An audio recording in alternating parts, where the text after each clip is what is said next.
In this video, I'll show you exactly how to keep your adenium healthy and blooming even in the hottest summer heat. Will cover sunlight, watering, soil mix, feeding, and repotting so your plant not only survives, but thrives. You know, I'll never forget the first time I saw an adenium in full bloom during a blazing summer afternoon. It looked like a miniature desert rose bursting with joy, soaking up the sun like it was made of fire and silk. I was visiting a friend in Arizona. She had a collection of succulents and exotic flowering plants, and there, on her sun-drenched porch, sat the most stunning adenium I'd ever laid eyes on. That was the moment I fell in love with it.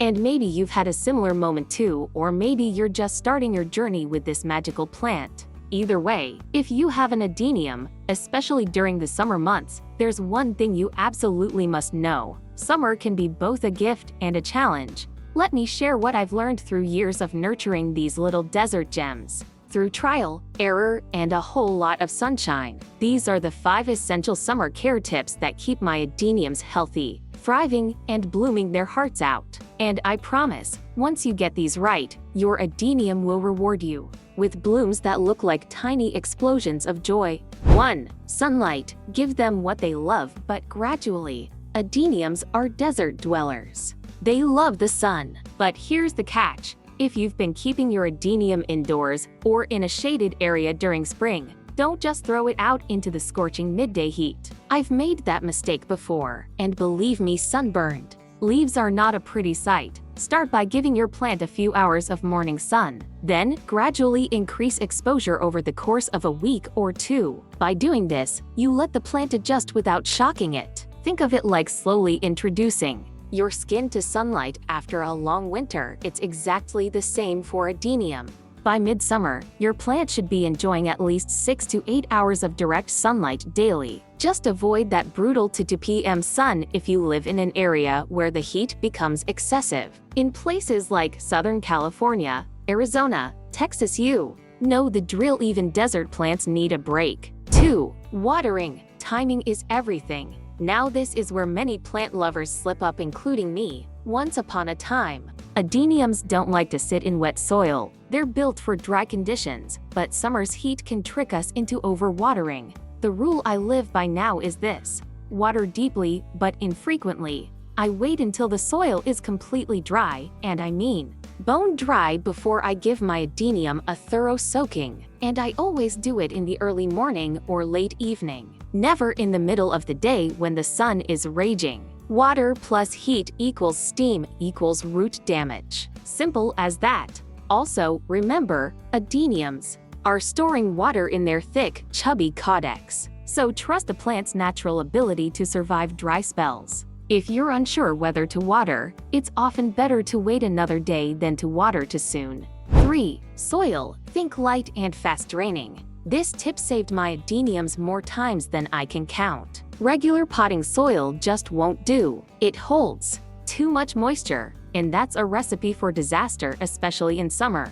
Here's what works wonders for me, and I've tested a lot over the years. I use a mix of cactus soil, plenty of perlite for aeration, and a generous handful of coarse sand or pumice. This blend creates the kind of fast-draining, breathable environment that adenium roots adore. Imagine this: when you water, the excess drains away almost immediately, leaving behind just enough moisture to nourish without drowning the roots. Why is this so critical in the summer? Because when temperatures soar, any trapped moisture in dense soil can turn into a fungal hotbed, and adeniums absolutely hate soggy feet. In hot climates, especially where nights stay warm, poor drainage isn't just inconvenient, it's deadly. So a light, airy mix isn't a luxury, it's a lifesaver. If you're feeling adventurous, and I often am, you can make your own blend. I mix 50% cactus mix, 30% perlite, and 20% pumice or coarse sand.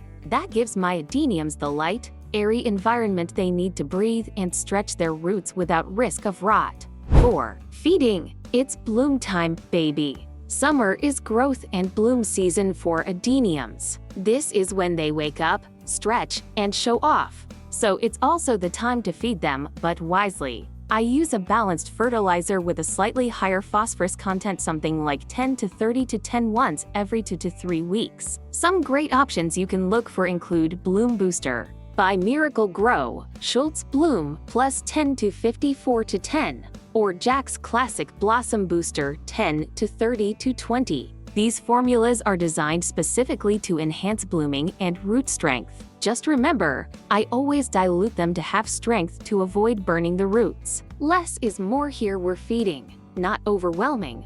Also, avoid fertilizers high in nitrogen during the blooming phase. You'll end up with lush leaves but few flowers. And we're here for the blooms, aren't we? A slow-release fertilizer at the start of summer can also work beautifully, especially if you're someone who forgets feeding schedules. Guilty as charged. One I've had great results with is Osmocote Smart Release Plant Food Flower and Vegetable. It releases nutrients steadily over time and supports blooming without the need to remember constant feeding. Just make sure it's suitable for flowering succulents and avoid anything too nitrogen heavy. 5. Potting and repotting. Give them room to breathe. If your adenium is root-bound or outgrowing its pot, summer is actually a great time to repot, but only early in the season, when the plant is actively growing. I repot mine every couple of years, usually in late spring. The key here is choosing a pot with good drainage, think clay or terracotta. They let the soil breathe and only going one size up. Too much space can lead to excess moisture, which leads to, yep,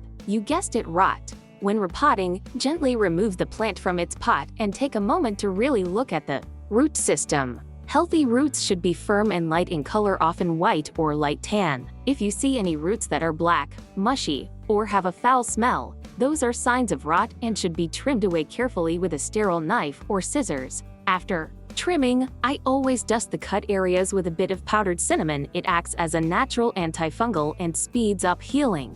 Then, and this is important, I let the plant rest in a shaded, dry area for at least 24 to 48 hours before watering again. This gives the fresh cuts time to callus over and prevents infection. It's a small step, but it makes a big difference in helping your adenium recover and thrive after repotting. A few extra secrets I swear by. Tilt your pot slightly, yes, just a small tilt to help excess water drain away more efficiently, especially after deep watering or heavy rain. This is a trick I learned years ago from an old gardener in New Mexico who swore by it for all his succulents. The idea is simple but powerful. By angling the pot ever so slightly, you prevent water from pooling at the bottom, which can lead to soggy roots and rot. It's especially helpful if you're using ceramic or terracotta pots that retain moisture longer. I've seen it make a big difference. Plants perk up faster after watering, and root rot becomes far less likely. Honestly, it's one of those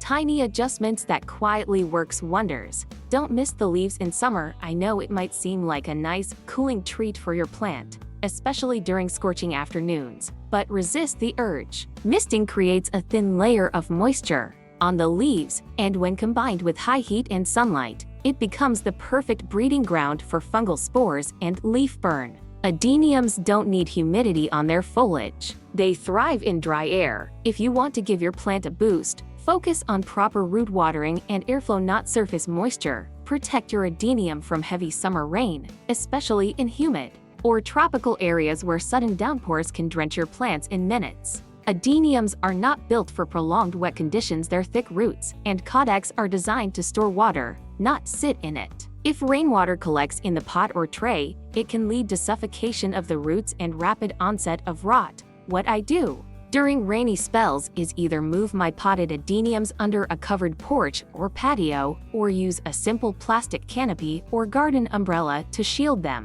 Another great trick is to elevate the pot slightly off the ground using bricks or pot feet. This ensures water doesn't pool beneath. And always check that the drainage holes aren't clogged. Prevention is everything when it comes to root rot in the summer. And most importantly, talk to your plant. I'm serious. I know it sounds silly, but when you spend time with your adenium, you start to notice things: slight droops, color changes, tiny buds about to bloom. Plants speak if you learn to listen. One last thought, from one plant lover to another: caring for adeniums in summer is like tending to a flame. It needs warmth, attention, and just the right balance of fuel and air. But when you get it right, oh, the reward is pure joy. Every bloom feels like a little miracle. Every new leaf, a quiet celebration.